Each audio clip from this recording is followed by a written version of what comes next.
live from atop the Rocky Mountains, the crossroads of the West. You are listening to the Liberty Roundtable Radio Talk Show.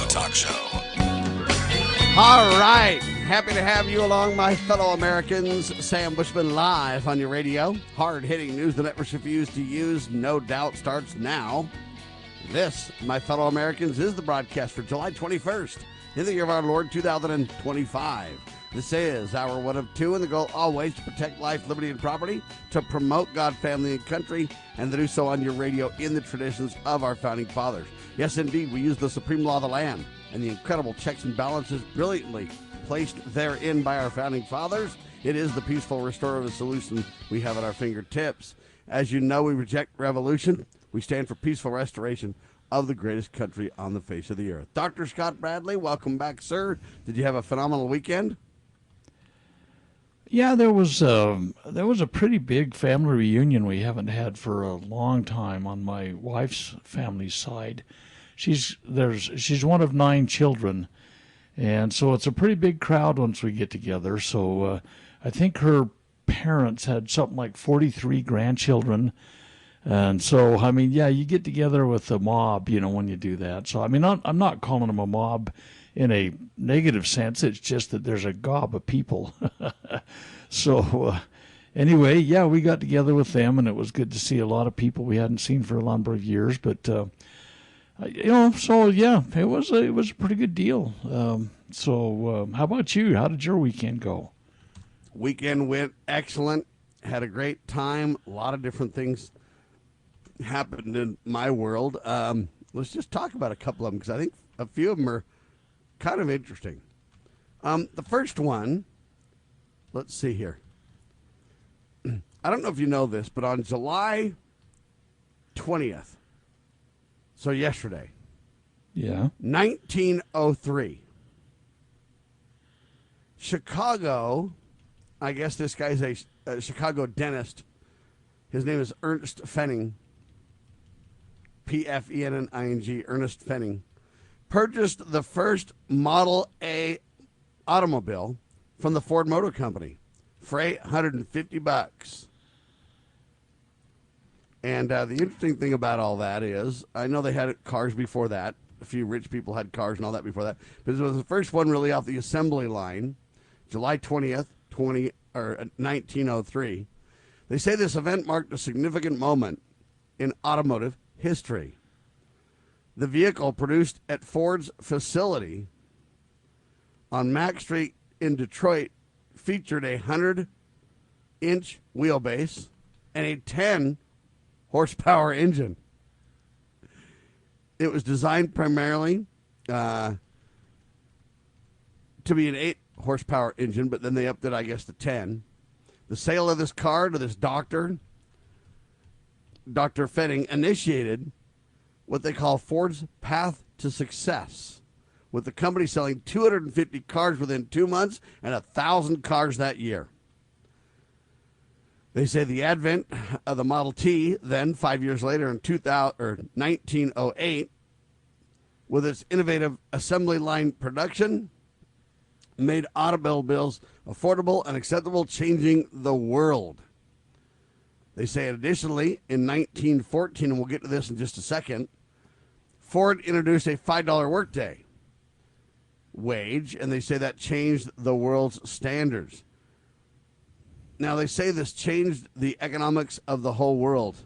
It revolutionized industries because it fueled demand for gasoline. It also propelled the ability to have urban centers because people could drive to the place or whatever. These cars, these first ones, went 30 miles per hour, Doctor. Are you caught up on all the Model A and when it came out, all the details? Well, yeah, it's quite educational. It's interesting that, with all his innovations with the, the assembly line and everything like that, and the idea, you can get it any color you want as long as it's black, and this everyman car and stuff like that.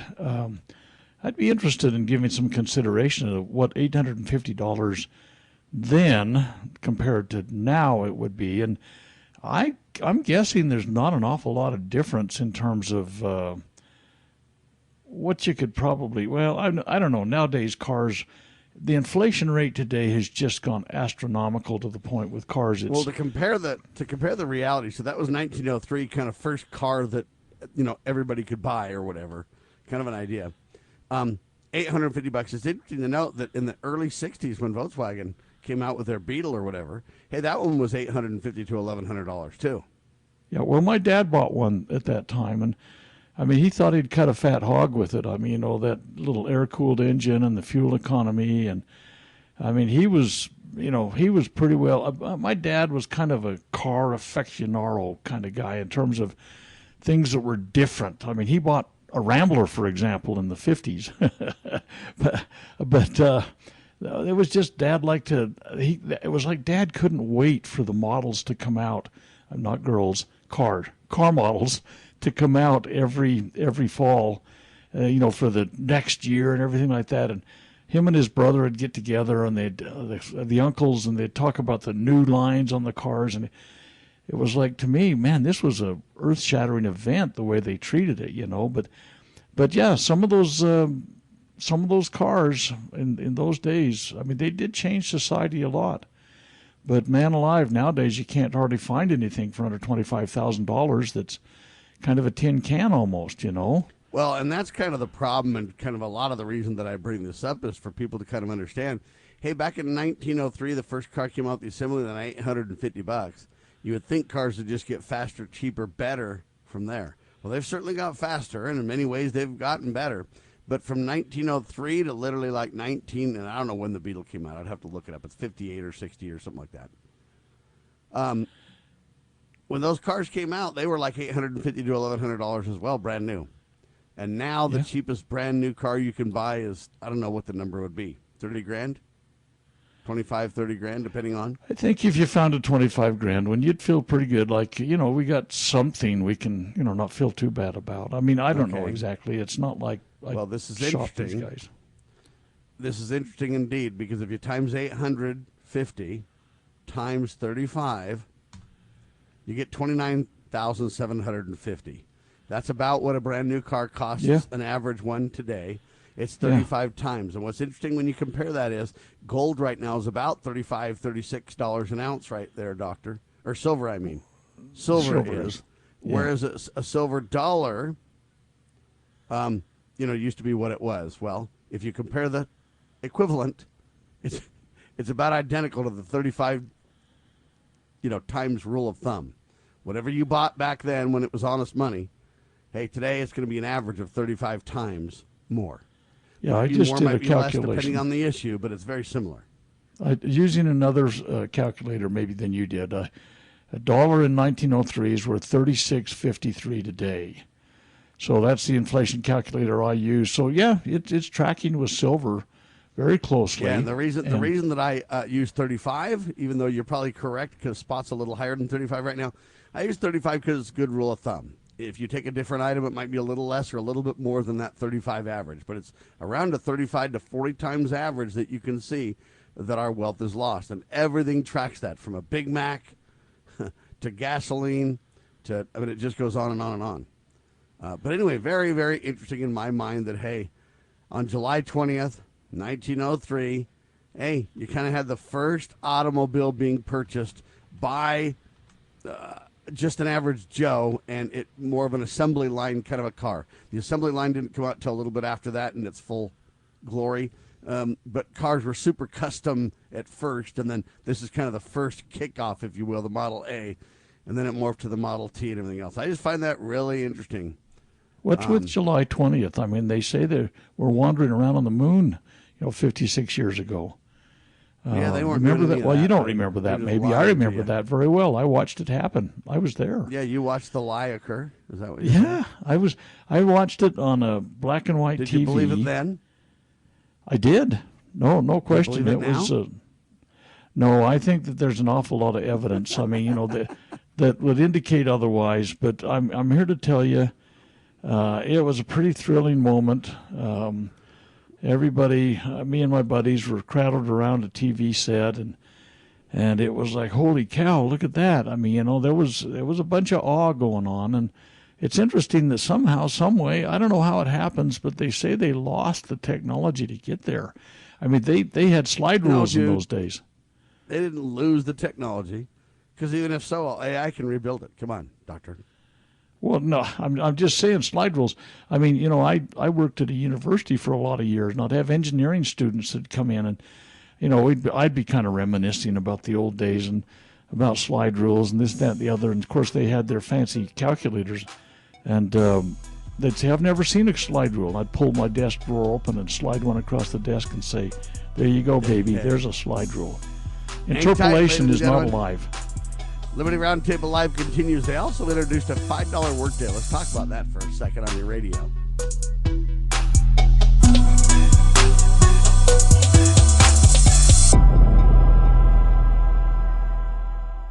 Attention collectors and savvy investors. We are excited to announce a momentous evolution in our journey. Introducing Free Water Coin Company, formerly known as Rust Coin and Gift. This rebranding takes us back to the very roots of where it all began, Free Water, Oregon. It's a tribute to the legacy of Al Rust and a celebration of 3 generations of dedication to excellence in the world of coins and precious gifts. Al, Brian, and Jake Rust standing strong through 64 years of service. Discover a world of exceptional service at Free Water Coin Company, your premier destination for genuine, honest money and precious gifts. Under Brian's expert guidance, Free Water Coin Company, building on the legacy of Rust Coin and Gift, continues its tradition of trust and excellence. Visit us at our Provo, Utah location. Explore our treasures online at freewatercoinco.com or call us at 801-377-1574. Free Water Coin Company, where your future is built one honest coin at a time.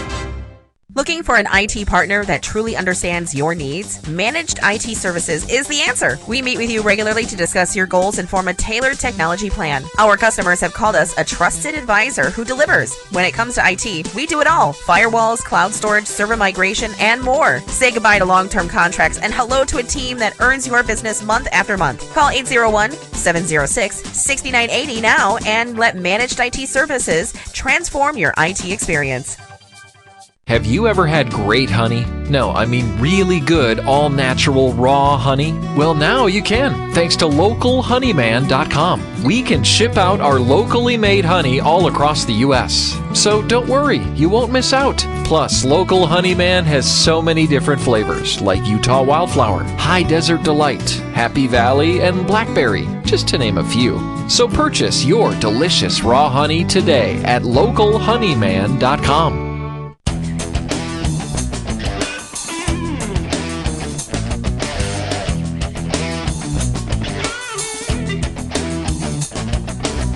All right, they called it a $5 workday back in the day. Yeah, man, in 1914, Henry Ford decided, hey, you know, I can't deal with things the way they are. I got to pay my workers more. That way they can buy a Model T, you know. And so most people got paid anywhere from $2 to $2.50 an hour. $2.30 was kind of the average wage. And he busted out and said, I'm going to do a minimum wage of $5. And this goes to show we don't need government to realize. So he said, hey, all my employees are kind of leaving for better jobs oftentimes. And none of them can buy a Model A or a Model T car back then. And so I'm going to give people the $5 workday. Isn't that interesting? So $5 times 35, the equivalent of that would be $175, doctor. You know, a day today, right? Yeah, this brings out a very interesting phenomenon, though. I mean, honestly, the most synergistic thing, well, maybe not the most synergistic thing. I always have to walk things back a little bit. Husbands and wives should be the most synergistic thing in the world. But when you talk about labor and management, I mean, Marx was, workers of the world unite. We're going to go burn down the capitalists, everything else like that. But you really think about it. Owners and workers need each other, and they should be. I mean, if the workers burn something down, how are they going to be able to buy anything? And if the owners burn the workers down, how are they going to be able to sell anything? And it's just such an interesting phenomena that seems to never cross anybody's mind. Workers and owners, they should be extremely synergistic, completely, simpatico in everything they do, because they really reinforce. Like if the owners got rid of all the people that were, organizing unions and everything else like that. Unions, I know, have a have a lot of downside to them because of the violence and the crime and everything else like that. Well, those are only forced unions. Free association unions are fine. Absolutely. And here's the deal. The workers and the owners, they can work together. We've got, for example, there's a company here in our state that the owners and the workers worked out a deal about profit sharing. That it's like, holy cow. Those guys, their base salary is really, nothing to crow about. But when all of the, everything rolls out quarterly and they see how they're doing and everything like that, everybody gets big bonuses. And it's like, holy cow, they're taking, everybody loves people it. Get in. They work hard and everybody, you get to work every day and it's kind of like, come on, guys, we got to see what we can do today, and it's like. All right, now here's the interesting thing. The national minimum wage right now is what, $7.25 an hour or something? Well, that's government created, I understand, but that's what it is. Yeah. So think how worthless and how behind and how antiquated and bogus that is, because states are all now giving more money and greater minimum wage, many of them, and everything else. Well, if you take that $5 workday, you times that by 35, because that's what, Silver's tracking, and you get 175. Now, Henry Ford changed the working day from 9-10 hours to an 8-hour day. So he gave his employees less time to work, more money to do the work, and he stopped employee flight at that time. And he also made it possible for people to buy a Model T vehicle eventually. And it was legendary at the time, innovative, incredible. The world hadn't seen anything like it, they claim. And what's interesting is Henry did this by himself. Government didn't force this or anything. Well, if you take that $175 equivalent workday and divide that by 8, doctor, so 8 hours a day, 21.875 an hour that's the equivalent today, without government involvement or mandates of any kind. And I think about that and I just think, wow, government's so far behind we don't even need it. Why don't they just abolish the minimum wage and get rid of it? Well, that's a power play by certain political entities. Yes, it is. It's interesting to me, too, that during the FDR years when FDR, Franklin Delano Roosevelt, talked about, nationalizing, this is into World War II and everything, the auto industry, and Ford said, fine. You see if you can run this automotive industry. It was like he called their bluff. The yo-yos, the dodos, the imbecilic thoughts that oftentimes enter people's socialistic welfare state minds where government takes control of everything. But people don't think about it today. We're not only a mother may I society where you got to ask permission for everything, we also think that we need government oversight for everything because they're going to protect our interests, Well, and the sad part is, and I'm not defending government in any way in this statement, but the sad part is we welcome government and invite government by our lack of self-governance and our lack of willing to do things ourselves all the time. And let me give you a quick example. On Friday night, I went to the Keith Urban concert. They didn't have any kiss camera things, did they? It was a great country concert. It was it was really incredible. But there are some things that shocked me when I went to the concert. Number one, I got some water. And the only water there that you could get was $7 a can. Holy cow. $7 a can for water. The can's like 20 ounces in size or something like that. And it's called Liquid Death. So you got everybody at this event drinking Liquid Death. I just find that really, really weird. That's the name of I didn't want one because I just didn't like the name Liquid Death, and I thought it was a ripoff. And anyway, long story short, when you get your can of water, they open every can before they hand it to you. And some of my family members got a little offended. They're like, what the crap, man? Don't open my drink. It's hard to carry to my place where I'm sitting, and I'll open it when I'm ready to open it or whatever. And so they kind of pushed back and asked, hey, man, why are you guys opening all these cans? And they said it's a rule in all these stadiums now because bad people were throwing full cans of drinks at singers and performers. And so you open it up and you can't throw at least a full can. Half the water will spill out on the way. And so it's because people weren't self-governed. Now everybody has to have their can opened. What do you think of that, Doctor? It's societal reality. And you can say it's bad that they do that. It's tyrannical. It is. But what do you do when people are literally throwing full cans of beer and full cans of water? I mean, those things are hard and big and heavy, and I mean, you can really hurt people and things. And so they're just like, hey, the answer, we're going to open everybody's drink before you get it. And that way, hey, the likelihood of you being able to do that is almost nil. What do you say? You know, it's interesting, first of all, the fact it's a can. You know, I mean, there's a ecological thing here I'm sure somebody could come up with. But, I mean, second of all, I mean, a plastic bottle would be less harmful, it would seem like, but yet they want to say, probably their politically correct woke crowd says that plastics were dangerous or whatever. That is right. Because of the environment. Ruin all the this whole thing, I mean, it's the whole dynamic on this stuff, to me, is upside down and backwards. I mean, when I was a kid, when I was young and, you know, out and about, and you know, Lagoon is your listeners in New Jersey are not going to identify with this, but there was a kind of a family. They've got them all over, though. These amusement yeah, they're, parks. you know, a carnival kind of thing, only it wasn't really a carnival. It was really an established, they had roller coaster and everything that they was, you know, there.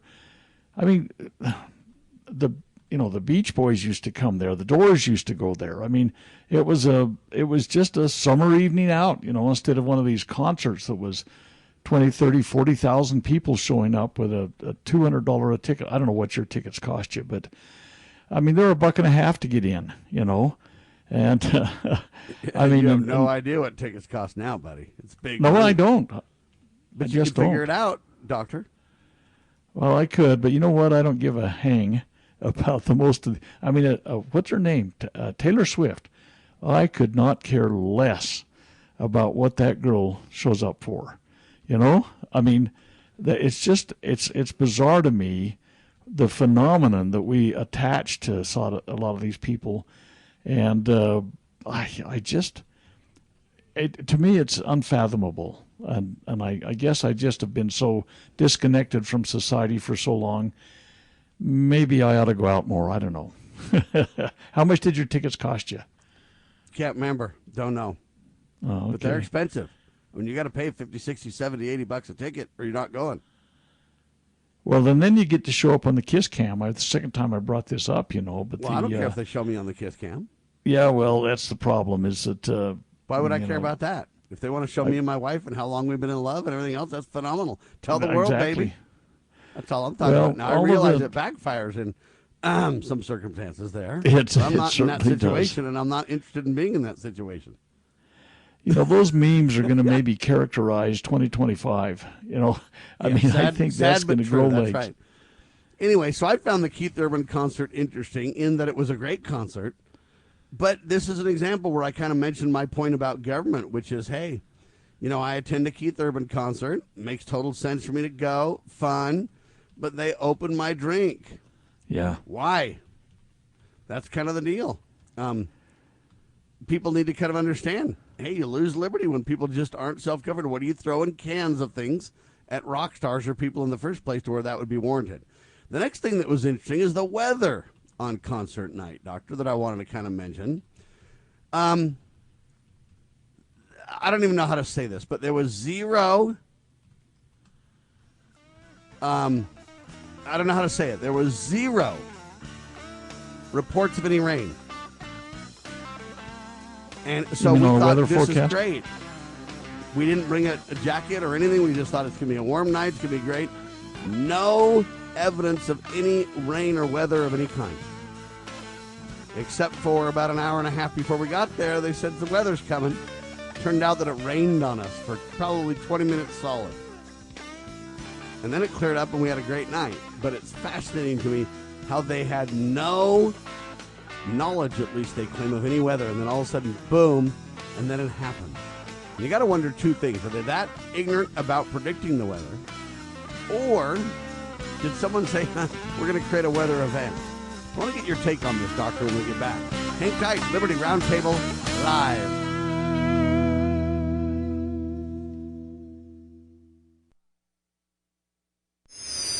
How would you like to help this program reach more people and earn silver at the same time? Call or text 801-669-2211 for complete details.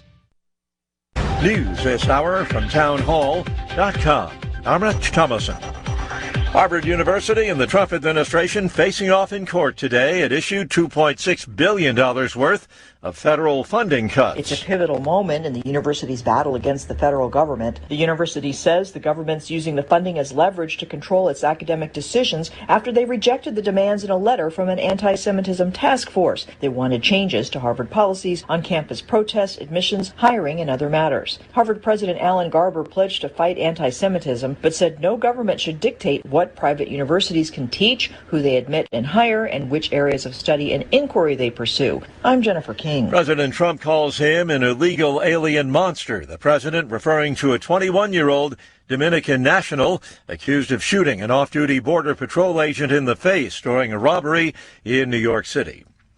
There could be a smoking gun in the Russia collusion affair. The director of national intelligence, Tulsi Gabbard, produces documents that reportedly show Barack Obama and Obama administration officials conspired against President Trump in 2016. In an interview with Fox News Sunday Morning Futures, Gabbard said they withheld intelligence on Russian interference in the 2016 election that proved Russia was not involved, and then created documents saying Russia was involved in the election. Gabbard declassified documents Friday that she said were evidence the Obama administration manufactured and politicized intelligence to lay the groundwork for future FBI probes into the Russia issue. Tasha Stevens reporting. President Trump is threatening to hold up a stadium deal for the Washington Commanders NFL team. The team doesn't change its name back to the Redskins.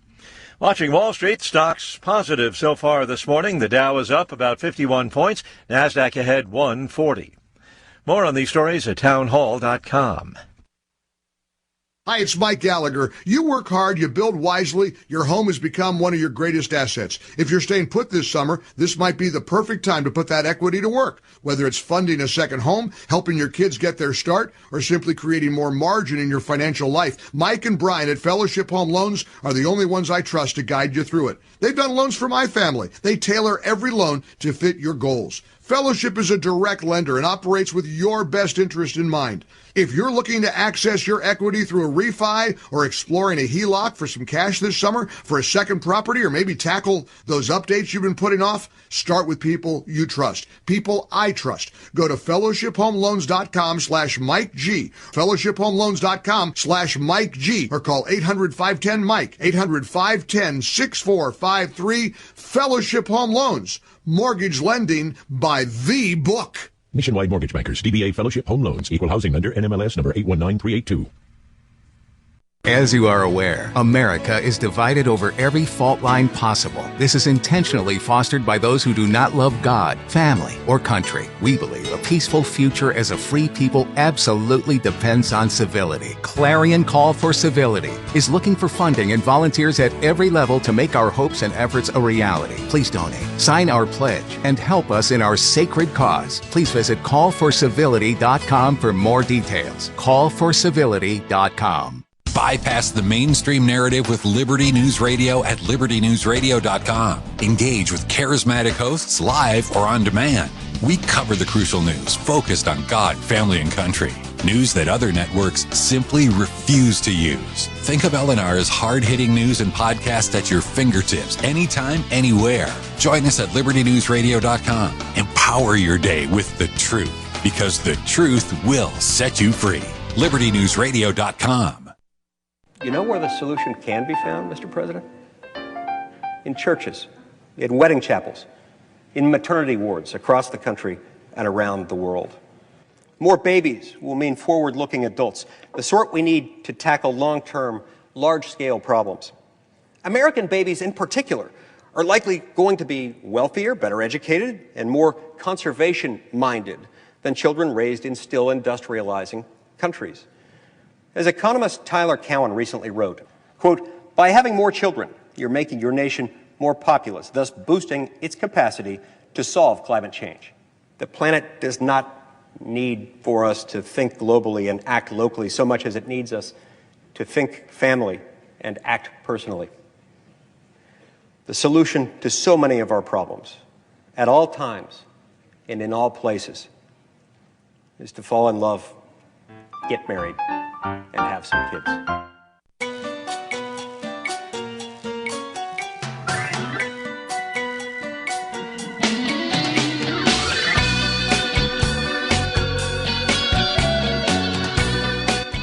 Broadcasting live from atop the Rocky Mountains, the crossroads of the West. You are listening to the Liberty Roundtable Radio Talk Show. All right, ladies and gentlemen, we went to a Keith Urban concert. And the Keith Urban concert was very good. I mean, he is a very, very talented artist. There's no doubt about it. But I was bringing up this interesting weather on concert night. They literally didn't have anything in their reports about rain at all. About an hour and a half before it, all of a sudden it said, hey, rain in the forecast. And so there's two questions I have. On one hand, do you think they really didn't know? And then what all of a sudden gave them a tip that's like, oh, there's going to be rain in an hour and a half versus not knowing in advance? We literally watched the weather for days and it was all clear to go. And then, hey, we literally watched this storm. It was raining in a different city because somebody lived there that we talked to said it's raining. And we're like, wow, it's not raining for us. The next thing you know, though, that you see this little cloud thing. It just literally comes right over us. It rains. You see blue sky all around, but except for over us. And then it leaves and the rain clears up and we had a great night. But I find it fascinating, the weather. Did they not know? And if they really didn't know, then how can they tell me days, months, years into the future what the weather's going to be when they can't even get it right that night? That's if they don't know.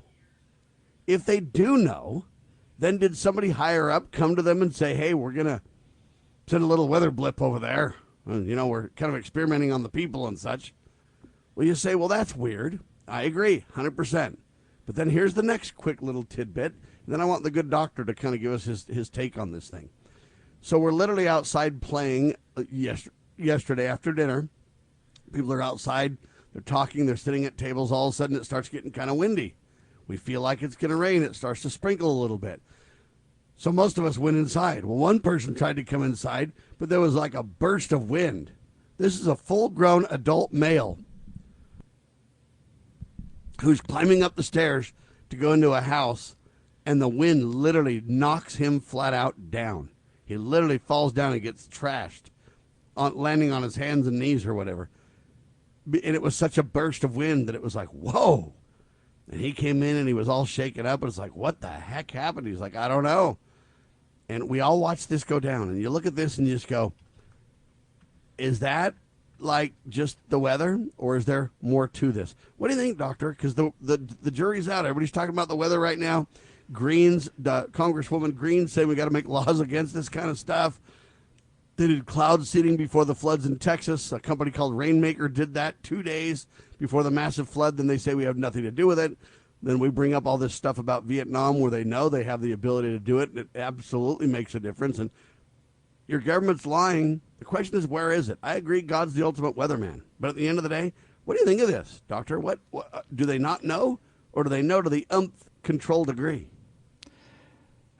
You know, there's so much to this, and it is a fascinating topic, and you're absolutely right, to Marjorie Taylor Greene. In fact, that brought up a question on our webinar last Thursday night, and you can go and look at that on my BitChute channel, but talked for about 15 minutes about Greene's deal. But, yeah, I think there's micro weather. I think that there are locally, conditions. In fact, I've got some family members right now that are on a wildland fire down in southern Utah, that they sent some footage the other day about literally tornado forces that were being generated by the way the wind and the fire were interacting together against a hillside. I mean, it literally was like a tornado right there very locally. And so there can be locally generated kinds of things, I think, that or phenomenons that on a bigger picture it would be hard to predict. But I think that there's more to this weather modification stuff than a lot of people give credit to. And like I say, we could talk at great length. One of the interesting things, by the way, to me, this Marjorie Taylor Greene, I think it was 2 weeks ago, I think it was the 7th or 8th of July, that she said she was going to propose this, law against, these chemtrail kind of things. And I've been watching the skies for many, many decades, and I know the difference between a contrail and a chemtrail. And since she announced that, I've been continuing to watch the skies, obviously. In our local geography, I have not seen a single solitary chemtrail since she announced that. And prior to that, it was a daily effect. Skies were filled with these trails that went from horizon to horizon, north, south, east, and west.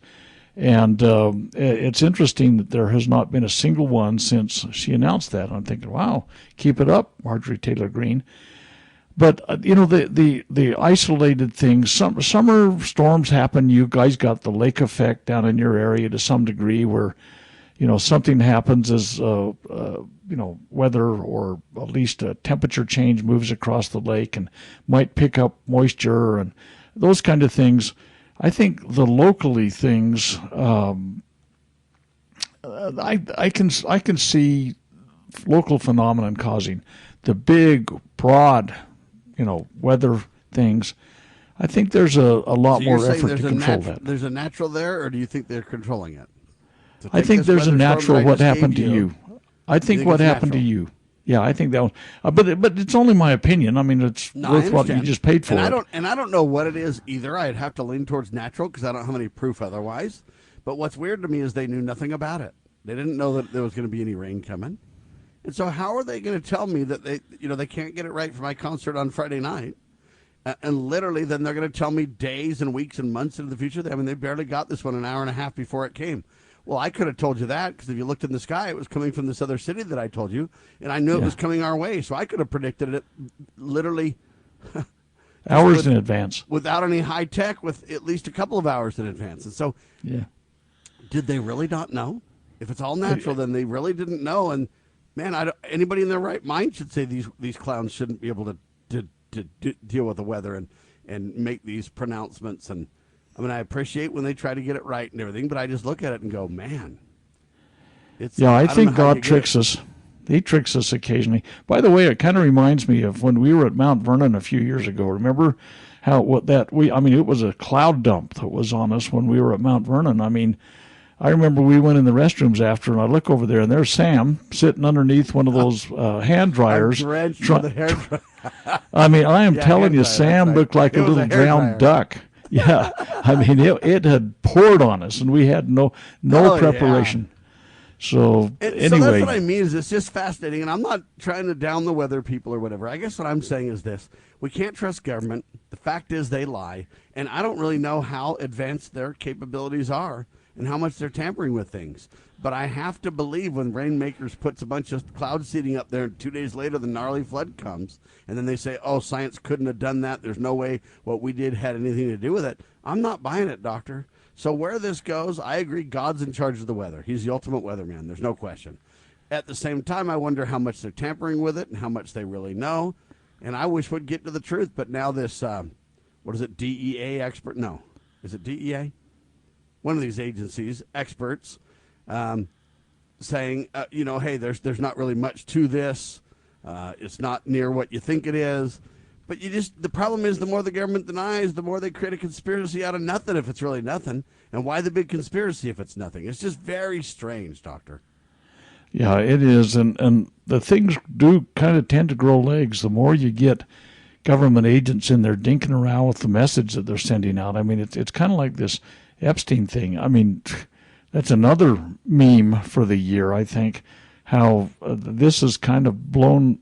I mean, it's grown legs and it's traveled across the country and in a major concert. I mean, this is because government agents just keep flapping their lips, and making denials and this and that and the other. We, the people, don't really do much about it. We should just move all those folks peacefully out of office and replace them with constitutional, moral, wise, good, kind, leaders that could really make a difference here. Good, honest, and wise is what you need. And anyway, all right, let's skip the break, Liz, but let's play this Civil War deal. I guess the first battle of the Civil War kicked off, 1861? Yeah. Today. Here it is. In July 1861, only a few months after Fort Sumter, Union forces under McDowell marched south into northern Virginia for the first encounter of the war very close to Washington. It happens around the town of Manassas.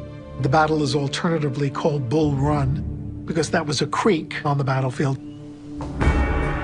Lincoln's expectation going into the first Battle of Bull Run is that the war will be settled in this one battle. The South will win its independence or the North will put down the rebellion. Both armies are green, not a lot of experience. When Abraham Lincoln calls for 75,000 volunteers to put down the rebellion, they are limited to a 3-month enlistment. The Militia Act of 1795, by which he calls them forward, says it's only 3 months. That's the way we've always done it. You know, the crisis comes along and we call in all the farmers to get your musket over the fireplace.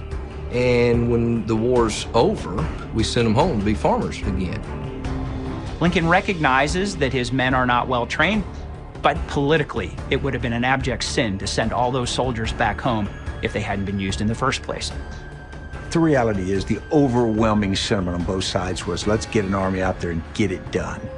And so Lincoln and other leaders were pressuring the Union Army under Irwin McDowell to get up there and let's fight. Even though it seems so foreign to us, there was a great deal of excitement. There was a great deal of war enthusiasm. Keep in mind the technology of the time. We had no way to see a battlefield. People had seen paintings and sketches, and the notion was that these men are in formations and firing at each other, but it must be relatively safe. There are people who literally showing up there with picnic baskets on their wagons to look at the armies fight down on the hill. Congressmen and senators and the social elite of Washington had come out to view the battle. This was a major spectacle. This is major entertainment. And people really thought this would be their only chance to see one battle. The Union Army crossed the creek. They wage an attack against this very formidable force of Confederates. Even all right, during these, you can stop that. So, Dr. Bradley, this is kind of the first day of the war. I know there was more of these Bull Run skirmishes. We'll talk about that in a minute. But this first one, I guess, as far as I understand, the Union Army suffered approximately 2,900 casualties, including killed, wounded, and missing soldiers. I guess the Confederate casualties were slightly lower. So the Union had 2,900, Confederates had about 2,000 in that skirmish alone. Very strange. They thought it was just going to be kind of a party, a one day and it was over. I don't think they really realized the rigors and the realities of war, number one. And number two, shut down the rebellion. Kind of very interesting kind of take at the start of this war, huh? Well, there's so much. When I used to teach U.S. history to young people, I despise the Civil War. I mean, there's just so much I could say why it is revolting to me. Revolting. Anyway, but the young people would want to spend, much more time on that, 3, 4, 5 times as much time as I wanted to spend on it, because it is kind of it captures imaginations. But this particular battle was there were so many things involved with that. Again, untrained troops. The society came out with their picnics and wanted to sit on the hillside and watched. People were absolutely shocked at the brutality of what was involved in that. I mean, we had society women that were there with their picnics that, they melted down over this thing when they saw the gruesomeness. And rightfully so. War is horrible, Doctor. It is indeed, but there was a lot of things that happened. First of all, let me just read you a little thing in Article 3, Section 3.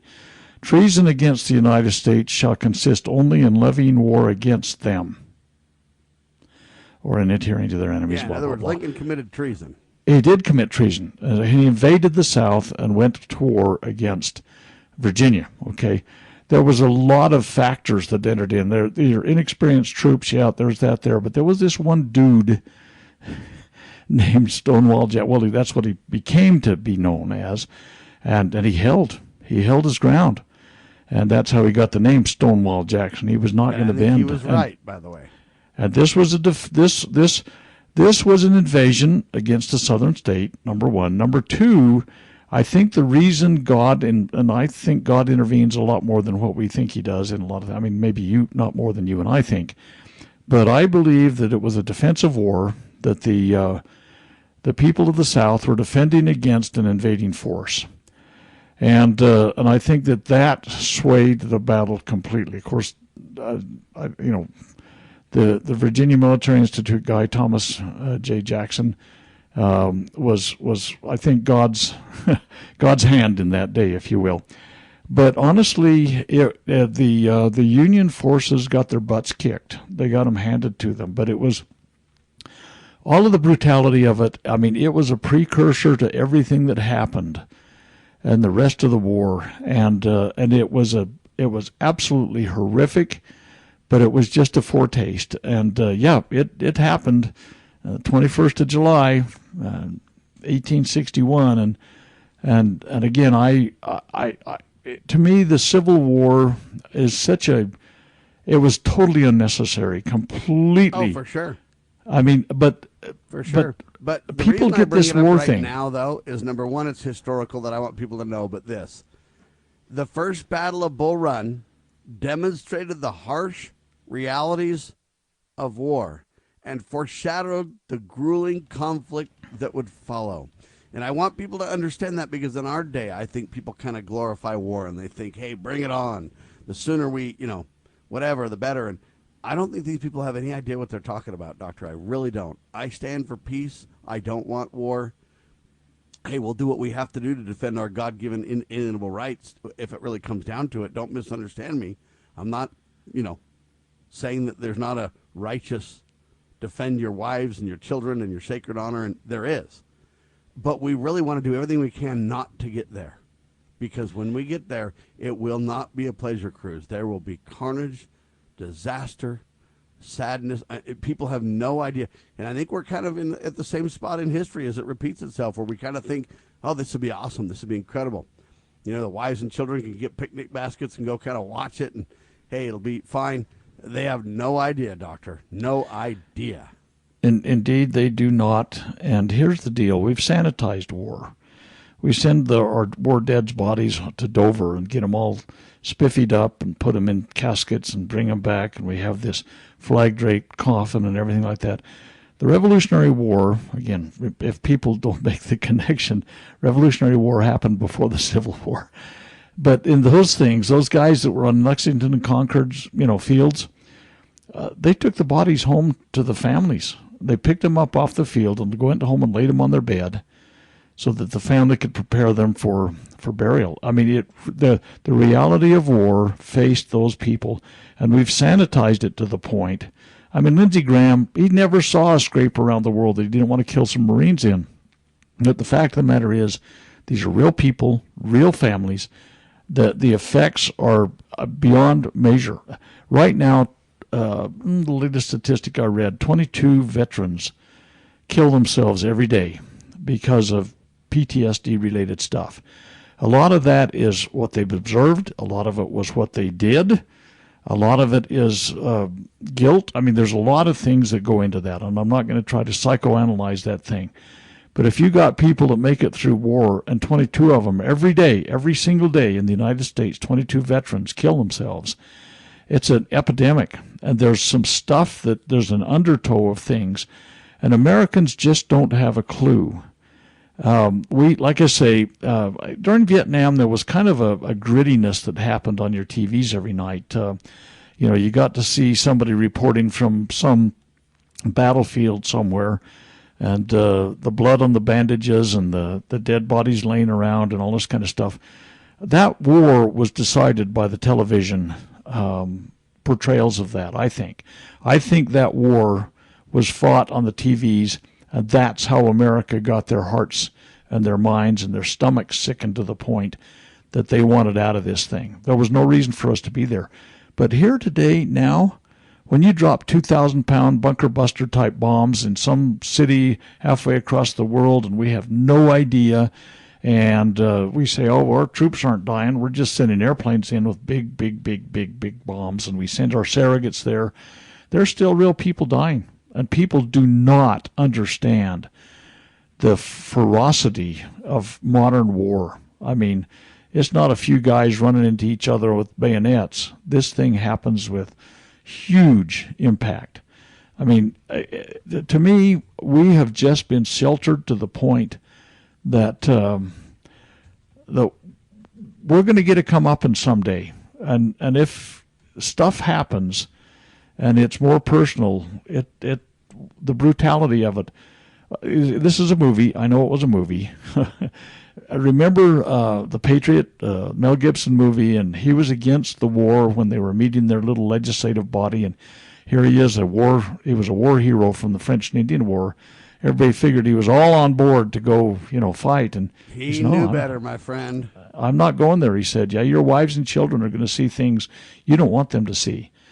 And he was right. But once it came and it was there and there was no others, he was all in. But you got to do, and that was my point before, is that, hey, if we have to defend, our freedom to worship, our God, our families, our children, our wives, our sacred honors, we'll do what needs to be done. But I'm telling you, we'll do everything we can to follow the Prince of Peace and not get there. And that's my stance. And I know people think that I'm kind of wimpy and all this kind of stuff. Think what you want, people. I'm just telling you, I understand the realities of this. And I wouldn't say that I understand it like being through it, because I've never been through it. I'm just telling you that I've read plenty about it, and there's not a single war that doesn't get so rowdy that you get sick to your stomach even in the middle of it, kind of thing. And people just don't understand. They don't realize the details. And the best way to really understand the details is read real history about war or war history, and you'll know, Doctor. Yeah, collecting body parts in the aftermath. It's a big splash. I mean, it really, truly is. And modern warfare, and by the way, the Civil War brought modern warfare upon us, this concept of total war. In the past, it had previously been military forces marshaled against each other. Sherman took it and sought to destroy the civilization of the South. Men, women, and children, plantations, farms, factories, everything. Yeah, it was like and that was policy. Orders of magnitude through World War II. And we could talk about some of the brutality that the United States inflicted upon civilian populations, not just Hiroshima and Nagasaki. Larger casualty events happened that that were caused by just people that were totally godless. That's all I can say about some of our people. And you say, oh, we had to do it to win. Really? Are you kidding me? Anyway, innocence is lost in war, and all of the brutality of any sin is magnified by war. Mass murder institutionalized and legalized by the largest, most powerful mortal force on earth, government. That's what war is.